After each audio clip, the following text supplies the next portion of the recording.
And welcome back to another video. Yeah, very exciting, especially for you, because you've got two of your decks. Yeah, but I have to say, it's not even because of the fact that it's both my decks that we're showcasing. It's actually just because the Witch is back. Like, I am just so in love with the Witch. Did you self-same yourself and play your? Yeah, basically. Yeah.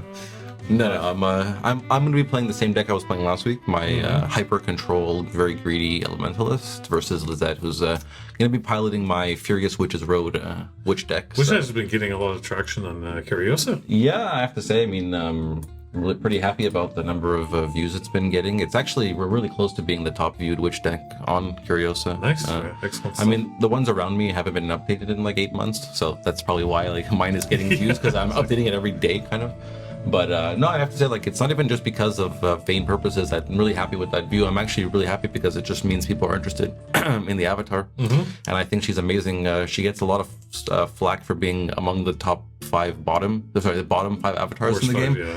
And I couldn't agree more. It's just factually incorrect. And it's just if that's based on a tournament result, okay, fine. But there is a lot more gameplay happening in the world than there are tournaments, like big tournaments. And exactly. I think it's not enough to put her at the bottom. And anyways, whatever, let's not get into that too much, but hey, she's really fun, and I'm really excited. I want to say, definitely, if you are interested in the Witch, I have to point out, I did write a very, very, very big primer. It is quite large, and at the bottom here I have you can see updates that I make very regularly. So I'm really keeping up with this deck. It's my child, my project, basically, since I found the Witch. And I'm curious to see how much this is going to change with the new sets. Yeah, I have been coming out in a few weeks. I've been keeping my eye out on the Earth and Fire cards just to see.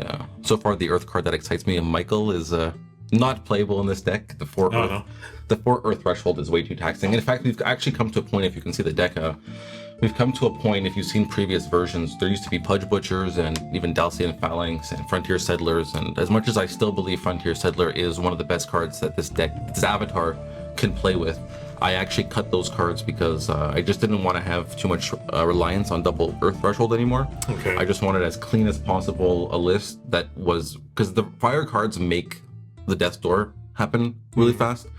The Earth cards are complementary.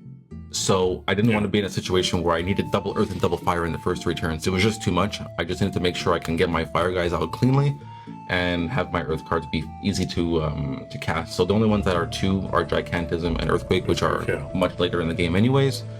And I even made the switch off of Kettletop. I think we're hoping to make a deck tech video for this, and I'll go into much more detail because we're going to run out of time already. But I replaced the Kettletops with this. I do acknowledge the 2 power is relevant and conducive to the Witch's draining ability, but more often than not, we just need that sight right away, especially on turns 4 and 5 when you need that Earthquake. So I can't take a chance that I'm going to play it and then I got to wait for you to maybe kill it the next turn if I need that sight for an important Earthquake or a Courtesan Dice. So the Land Surveyor has been an incredible, a beautiful switch, and I'm really happy with it. And not to mention, they often ignore it, so Gigantism on a Land Surveyor is, it's just as good on a Kettletop, don't get me wrong, but still, swinging for 7 damage, definitely good. Yeah, we don't need to go too deep into it. It's very similar to the Furious Road. That's why Fury Road. That's why I called it Furious Witch's Road. It's very, very similar with the Kobold and the Colicky and the Slumbering Giant. So there's not really much to talk about. It's hyper aggressive. It's just that the complementary draining of the Witch pushes it over the top. Like I've mentioned in the past, I do believe that I'm really a believer that the extra damage from the Witch in an aggro deck is more important than the extra cards from the Sorcerer.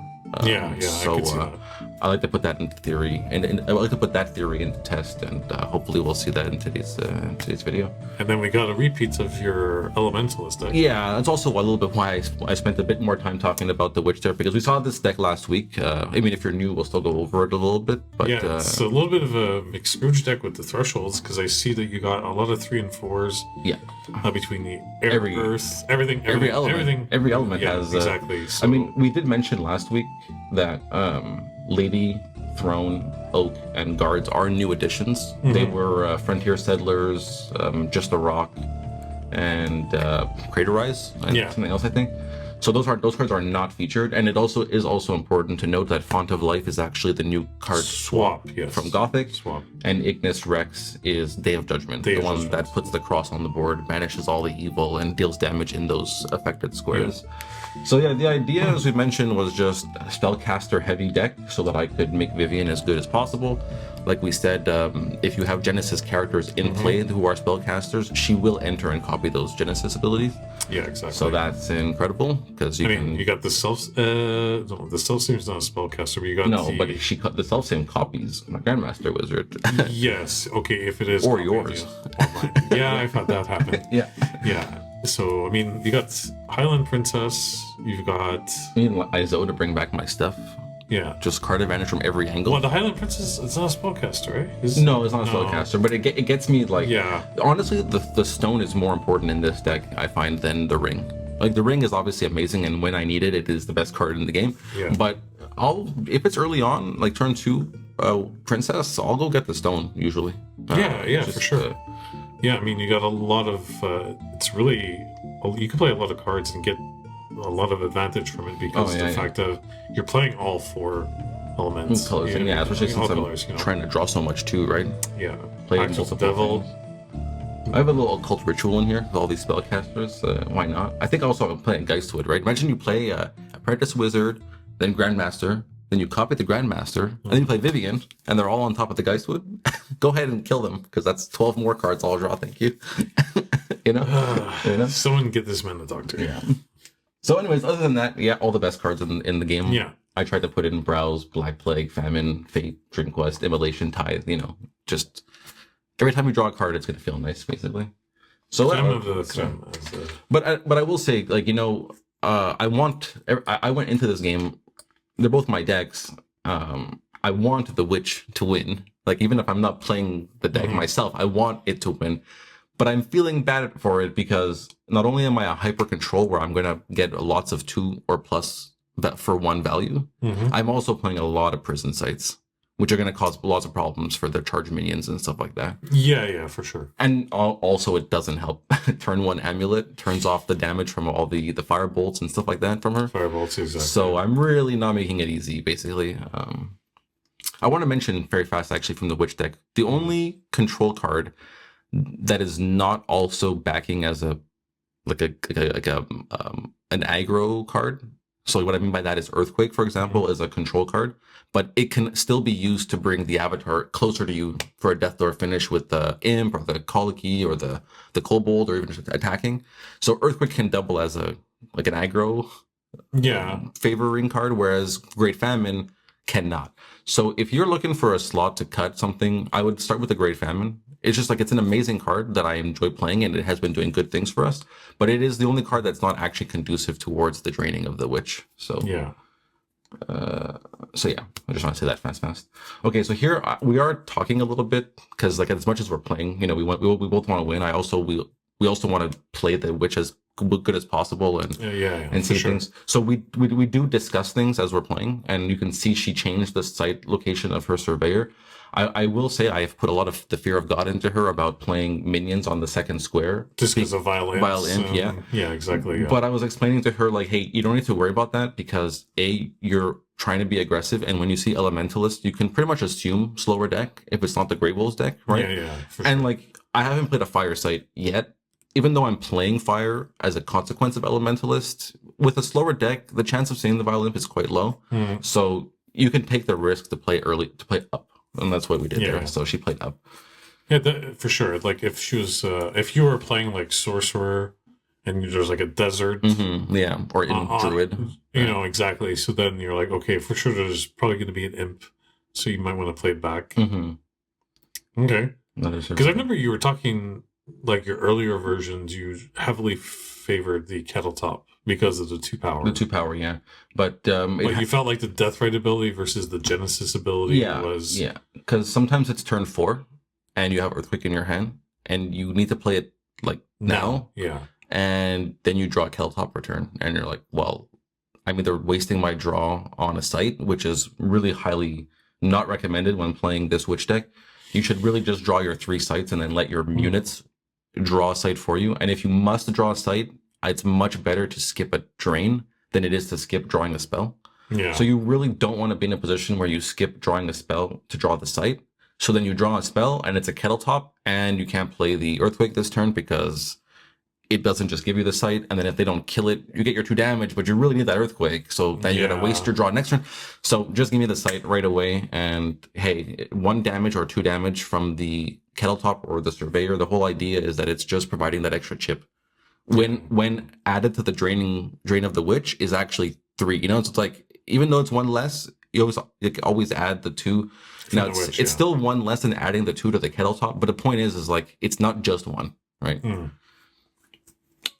Wicked Witch is also rude, right? -2 to everything nearby. So prison sites, removal, your units are much weaker, blah blah blah. It's like, I'm really not making this easy. But I have to say, I saw this play. I think we talked about it in a previous video. I saw the play that she did in the finals of, I think, Houston. The Druid played a sinkhole on he played it on 9, I think, and then he used it to destroy 13, and then play his own site. Yeah. So now you're inside, you've got a site in front of the avatar, and as a fire deck, your imps, your kobolds, your monstrous lions are immediately threatening. It's like, and when I went, like the same thing, I went home after seeing that video from work, and I instantly changed the deck to incorporate 2 sinkholes in there. And now she's actually doing the exact thing. Turn 3, you play the sinkhole. On turn 4, you sinkhole, play a site. You still have 4 mana. Yeah. And you can go right in with whatever you need.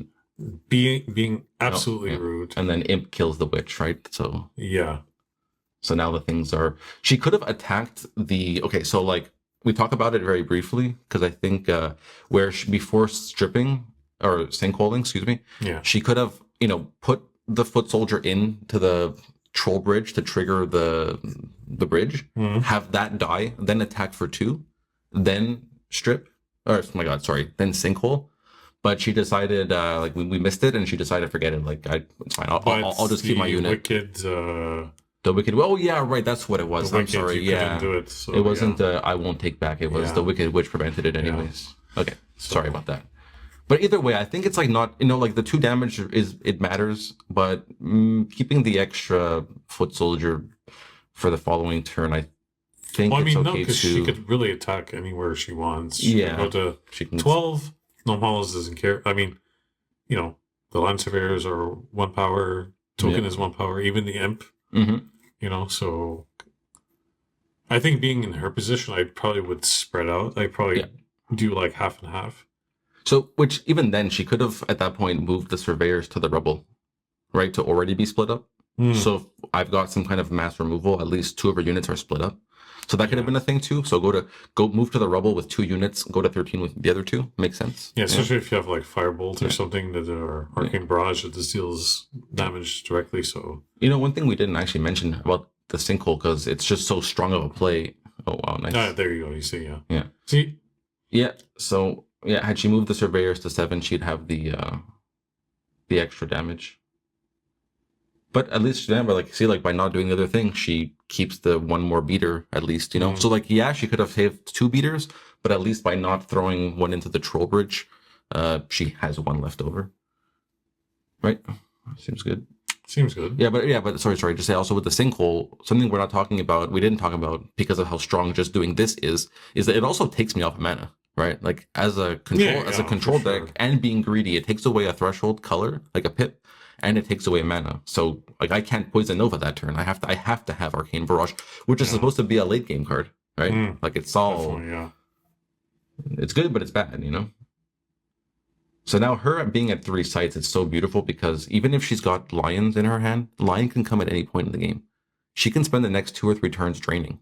Like she doesn't need to play a 4th site right now. Yeah. So right now she could play Lion on 13 and attack at square 18. Yeah. Deal 4 damage, and the next turn attack again, drain for 2, attack again. So definitely, I think turn 4 is where you really start to see the strength of the Witch deck come in. Yeah, nice. I agree. The Saracen Raiders, the Monstrous Lions. But see, that's the thing I love. Red Caps, even earlier. Red Caps at 3, At 3, So. But that's what I love so much about it is that my hand could be Colicky, Red Cap, Lion, Saracen, and I'm at 3 mana. I will not draw, unless the board forces me to Lion something. Saracen is like a Death Door finisher later on because it can be played anywhere. So I'll actually try to play that as the last possible damage option. And I'll just keep playing my 3 costs and 2 costs as I draw them instead of drawing a site and plus the drain every turn. And you can just stay at 3 for so long. Yeah. You know? So it's real nice. Okay, so here we go. I think she came in with the soldier on 18, but then I advised her, like you should split. Like we just saw what happened the previous turn. So. Yeah. And then drain for 2, right? So instead of playing a site and playing a 3 cost, right? She got 2 extra damage in. Yeah. And that site, when it comes down, will be there when it's necessary. So just absorb your because if she keeps drawing 3 cost spells off the top, she won't even need to necessarily play the 4th until it's death door time, and then the Saracen can come in from 17, right? Yeah. Okay, so you copied her red caps. Yeah. It's not the best use. Not the best use for it, but I mean, you kind of have to. Yeah. Well, because that's the thing, right? It's like it's not just attacking for 3 next turn; it's attacking for 3 plus 2. Yeah. Because of the drain. Yeah, that's true. Yeah, we put 1 Petrosian Cavalier in the deck. It's a Saracen that has to be played normally. It's not like but it does have charge. It has charge in for 3, and it also only has 1 threshold pip. Well, so you don't need to worry about. I mean, like it's okay. We're mostly fire anyways. Yeah. But also, more importantly, it's common sensible. So if you need to common sense for a charge minion, 8 is an ordinary. Yeah, that is pretty good actually. You're playing what, 2 or 3? Just the one, just one. Common sense, I mean. Oh, common sense, 2. 2. We had 3 initially, but you felt it was too. Yeah, it's just not necessary. Like you usually just save them anyways for when you need them, and that means you don't want to have them right away. If you mulligan and you find one in your opening mulligan, it's fine because it's going to get a land surveyor or an imp if you need to be responsive. Respond like if you need to be defensive, it's okay too. Yeah. Okay, we have a ring to contest with now. Great. So of course the witch does not want to see any life gain. This build anyways was really not happy to see any form of life gain. So what did Eric's Curios do for us? They printed a River of Blood, which halves all healing. Just like I'm playing with Swap, she is playing. We're the Dust promos, so we are trying out that site, and what a joy it has been because it turns Angel's Egg completely off. Because half of 1 is 0.5, rounded down is 0.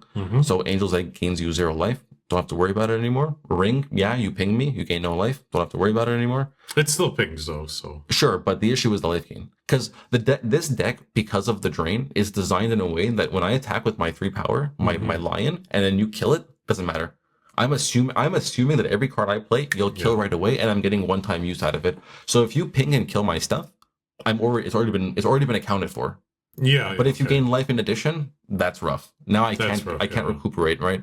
So probably gonna be definitely a must in the upcoming the River of Blood. Yeah, for your witch deck. Oh yeah, the new set. That's why I was lucky enough to get the foils there before they all sold out. Yeah, and so that's it. 100%, it went straight into deck. Like absolutely. Yeah, that site, okay, the Sinkhole line is so strong. Like, I can't believe I never thought about it. I only ever thought about Sinkhole as a way to disturb your mana. Like, I've never thought about that it just creates that path for you, and then all of your stuff is just right in the avatar's face. Are you playing Rift Valley in this deck? I'm playing 1 Rift Valley, and there should be a second one, 100%. Yeah, I think Rift Valley would probably be a good consideration. Yeah. No, there's definitely one. The thing is, though, is that we kind of... As I've made more and more iterations and changes to the deck, I've put a lot more ordinary sites. Because we want to stay at 3 for so long, they need to be ordinary. It's like look at her front row. It's 2 deserts and a village. So if she gets earthquaked, it doesn't matter. And if she gets Atlantean faded, only 1 site is losing its threshold, and we maintain our 2 fire. So we said there's so many good fire so many good sites at the exceptional and higher rarity that we can fill this deck so fast with like better sites than what we're currently playing.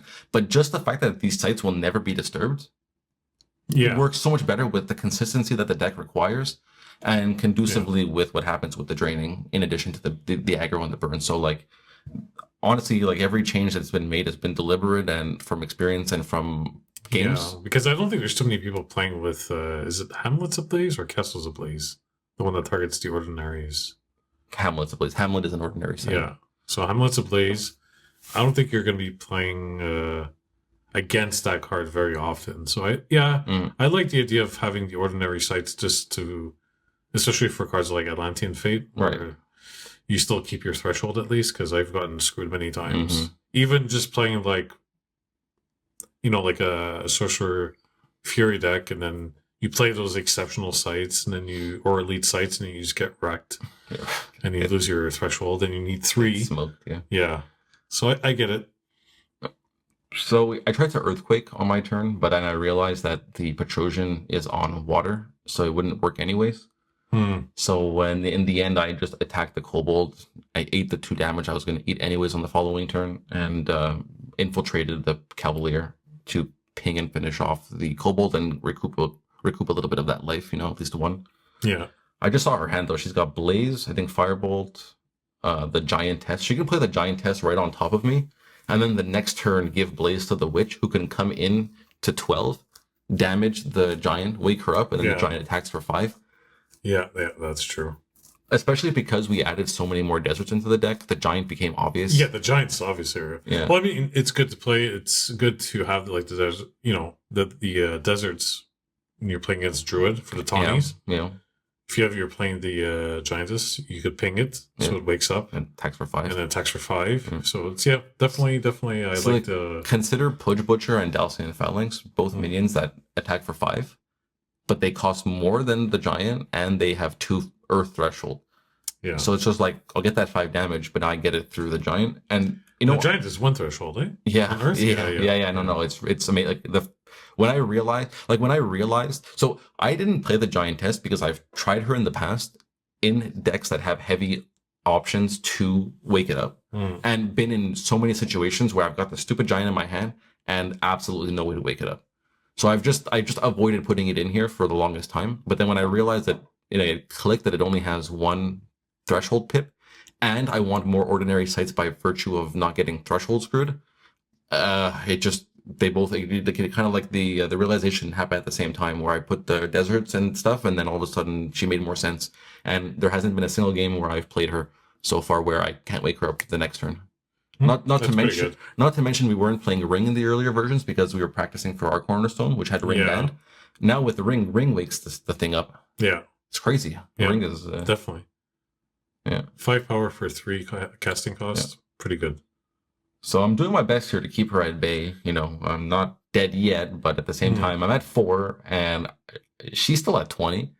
And even if she doesn't have any cards in her hand, she just taps her Witch 2 more times, and I'm at death's door, right? And now with her sight at 13, like almost every top deck is lethal. Just draw an imp and drop it on my face, essentially. Kobold, Colicky. Blaze. She has Blaze too, so Blaze is probably the best death door finisher in this deck. I mean, you have the amulet, so it can't be damaged by magic. Is that magic spell? Oh, okay, fair enough. So in this case, the Blaze, but at least I can still attack. I can, like, I'm 2 squares away from so she can still come in and attack. Still come in and attack, but it wouldn't be damaged from the Blaze itself. Yeah, that's fair. But the amulet is exceptional, right? It's unique, but it's exceptional in the sense that, like, you don't see that often. The situation, the scenario is very rare. But you see, like, I think we were talking about in the last game, I think I have a swap in my hand. I think I can see it. I think I have a swap in my hand, and it's not really doing anything for me, Like, I can't really break see, there it is. I can't really break the game. I do have an Earthquake, which I didn't use in the last turn. I can move my avatar and then Earthquake, perhaps. Yeah, I talked about River of Blood, but no, yeah, was this game? No, she doesn't have it in this game. She's just playing it in the deck. Oh, okay. Yeah, it was in this game that we're... No. Yeah, especially it makes cards like any life gain card. Any card that gains life is reduced by half, rounded down. So even Divine Healing or whatever gives only 3.5. Divine Healing, Yeah, so 3, because rounded down. Yeah, 3, yeah. 3 instead of 7 now. Like, look, I don't want you to gain 3 life, but my God, it's much better than you gaining 21 because you're playing Archimago, right? Yeah, for sure. Yeah, I'm really struggling with my decision here because it's looking like I made the Witch deck, so I know what it has, I know what's in it, I know what it's capable of, I know what's going to happen to me. I would certainly hope so. Yeah, so I'm trying to stay in it. I'm trying to fight my best here, but it's really difficult to not just like it's really difficult to deal with the fact that my brain is just telling me that it's just over, Yeah. Well, when I play against this deck, I feel like the only other deck I have that has a pretty decent chance is Druid. Yeah, because they're pretty on par. Like, you know, I'm really weak to Druid. Yeah. Yeah, so I mean, some of the decks I've played against the Witch deck. I mean, I played Archimago, and then just you playing your Witch and just like attacking. Just the draining. by the time I build up my graveyard and start to get things going, you already have me at like 4 life. Yeah, 6 life. And then you have like Blaze and all this other, all these other direct damage spells. So I'm like, okay. Yeah, I mean, not to mention, you know, the win rate goes up by at least 18% because you're playing the Frazetta cards. You know. Oh, does it? Yeah, that's not a real statistic. Don't listen to that. Yeah, I'm gonna have to pull out the stat sheet on that. Yeah, please do. I mean, yeah. Well, I mean, I have won many games with Quartus. Yeah. My alpha version. Yeah. So maybe you might be onto something. I might be onto something. You might be onto something. That's true. I like the chances that. Yeah, Ring gains her life, which is relevant for the number of turns she has to drain. So, but then the Colicky fixes that, right?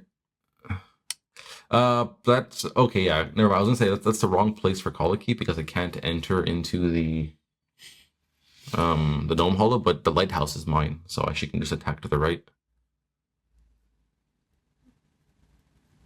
Yeah, ping it, take it. I'm taking all her stuff.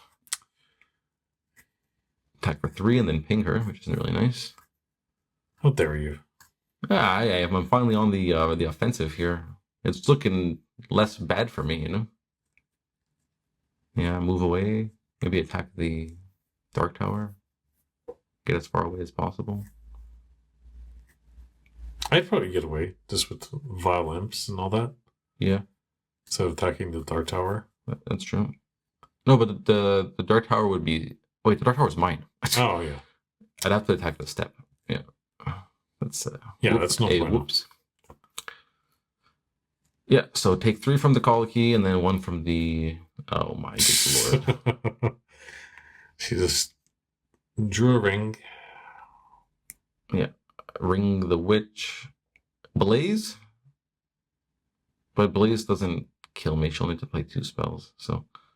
Oh, she does... She has Morgana, though. Wait, she plays the Blaze. She could just ping the... Oh, yeah, Colicky, right. And then does 2 damage. Yeah, to kill the Colicky, yeah. And kill the Colicky. And then she'll be right next to me. And then she could... Yeah, exactly. Oh, so yeah, she saw the line. She saw the line.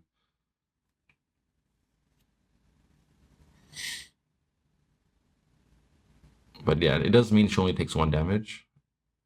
Instead of tapping and draining for 2, right? But now she's in my, like, you know, now my ring doesn't matter because she's in my face with her ring. Yeah. And she has Morgana in her hand too. Gross.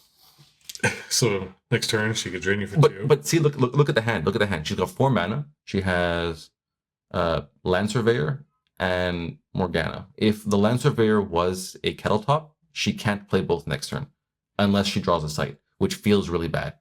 In this case, she can draw a spell, have the option to play that if it's better. If not, play the Land Surveyor, draw the sight right away, tap, play the sight, and play Morgana. Like, you can actually double spell with Land Surveyor. Sometimes you can't. Yeah. I mean, look, the answer is you can if you just draw the sight naturally, but I'm telling you, it's wrong. Like, don't draw the sight. Like, you're hurting. The benefit you're gaining from having that 1 extra power is way too negatively mitigated by skipping a spell's draw. You know? Okay. Got the Illusionist on board. It's actually kind of funny because with Illusionist, Vivian copies it. So if they both die... No, that's not true. Hold on. No. Yeah, wait, no, that doesn't work. Well, anyways, if one gets disabled, then Vivian can still bring the other one out. Let's put it that way. Yeah. Playing the swap. How dare you? How dare you? Yeah, that's twice I steal 2 rings, a ring, you know? No ring for her. I think we banned the ring at our Cornerstone event just because of you. No, Thieving Magpie. Yeah, Thieving Magpie. All these cards. I'll just take that. Thank you very much. Okay, so... No, you can't do that. I have blocker. What blocker do you have? I stole her... Yeah, there you go. She has to attack there because I stole her Petrosian. So the Petrosian can block the... Oh, yeah, that's true. So 3 plus drain, And now, does she have another Blaze in her hand? No, but she got Morgana, which is really nice.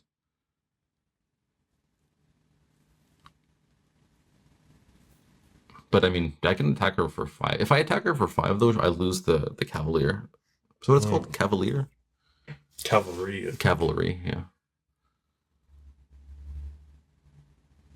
But at least those rings no longer matter, right? I mean, they matter because she can't just kill me. Because, right, if I'm at death's door and she has a ring, it's just over. So at least I prevented that. I think I'm doing a decent job of, this was supposed to be me being... Keeping your head above water. Yeah, but I was supposed to be being oppressive towards her, right? Like with my Gnome Hollow and my bridge and my control pieces and blah, blah, blah, blah, and my amulet. But this is like, the tables turned so fast. Like that sinkhole, I think, changed everything. Oh, yeah, 100%. She had a direct line to you, to your avatar. So for sure that sinkhole, had she not got, had she drew something else, I think she would have got there eventually, but the road would have been a bit longer. Yeah. But that's the thing, though, is like, it's great because, though, like, as much as maybe she needed that sinkhole, the deck has been tuned to the point where, like, we included it for these situations, right? Like, I think that's the beauty more than it was a lucky sinkhole. It was like, no, like, we've been here, we've seen this, and we can get around it by playing this way. So looks like the witch made her own road. Okay, so the avatar. Yeah, so she just drew a sight with the avatar despite having the Land Surveyor. I guess she just wanted to have the extra mana for the Morgana, but there's nothing in the deck that costs 1 that she can use here to win. So I think personally I would have played the Land Surveyor to get the 5th sight and then just tax me, right? When your opponent's at death's door, it's a lot easier to just draw a sight with your witch because you can't drain anymore anyways. But that's typically when you can when you should start taxing them, because you never know, right? Like even if they have 6 mana and you're like, oh, they have so much mana. Sometimes they want to play something that costs 7, right? Yeah, Major explosion. A 6, 1, 2, 3, 6. Yeah. But I mean, the Morgana just gets her so ready for next turn.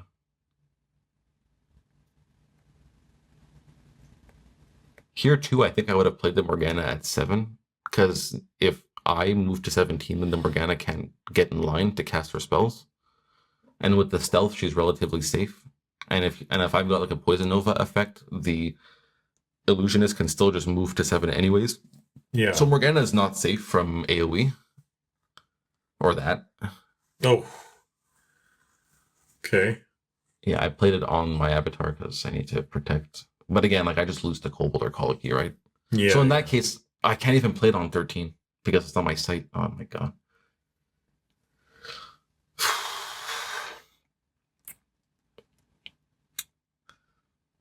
And there's a lot of stuff in her graveyard. The resilience of the witch, I tell you. But yeah, I think she has Earthquake in her hand. It's just that she can't play it. She can't play Sight, Earthquake, and then attack. But like with the 5th Sight and play, the Earthquake can just kill the Death Dealer and bring the avatar right to my face, and then I can attack it. Or she can attack me. But yeah, Firebolts. Oh. Wait. Oh, because Amulet.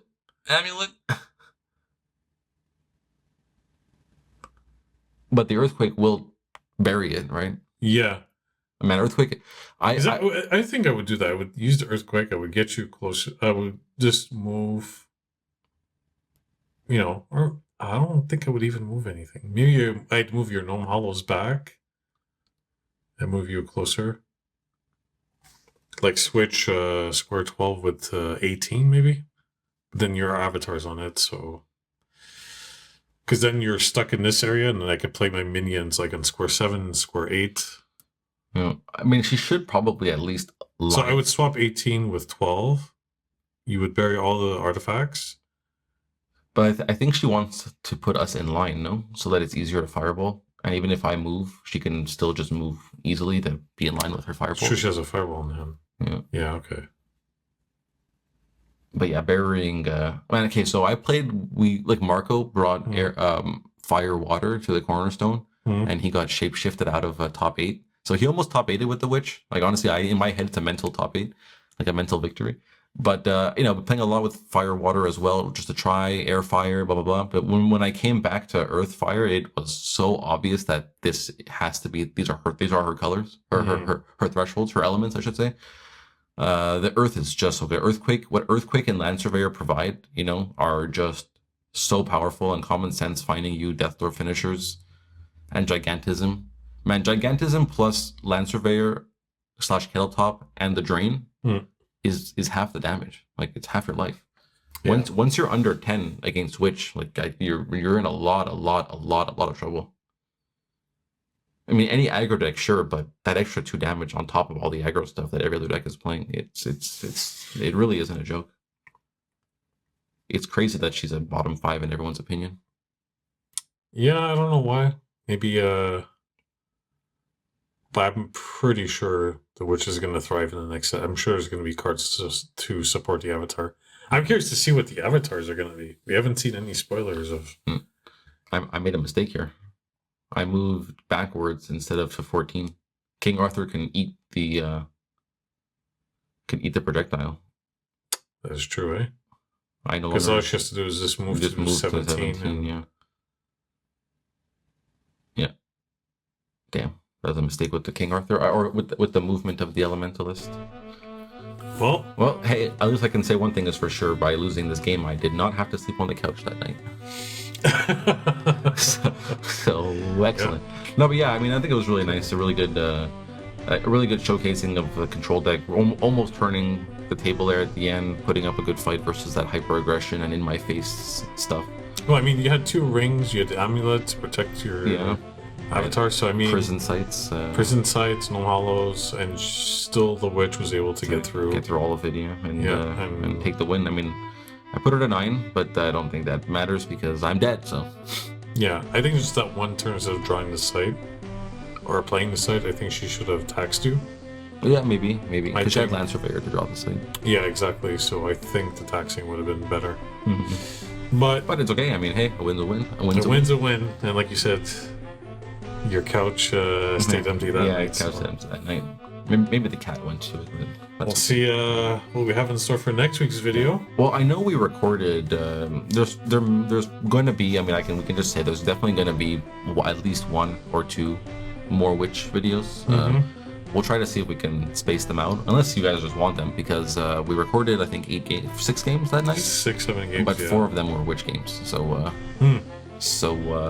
it's getting all the love, eh? We'll have a few Witch videos there, but I think it's okay. Like these avatars that are not deemed to be top tier and that don't see much play as a result, I think are good ones to have as videos because it showcases them. It brings them to the light, Because I mean, you can only watch so many Druid and Sorcerer decks. Yeah, that's it, right? So, there's like the avatars provide so much different, variety and different ways of winning and playing the game itself. So yeah. But I'm curious to see. Yeah, all I have to say, I don't mind doubling up on Witches and Templars and Seers and stuff like that. Yeah. You probably don't see them when you go to your local meetups, so it's good to get a chance to see some gameplay. Yep. Anyways. All right, on to the next one. Next time. Yep.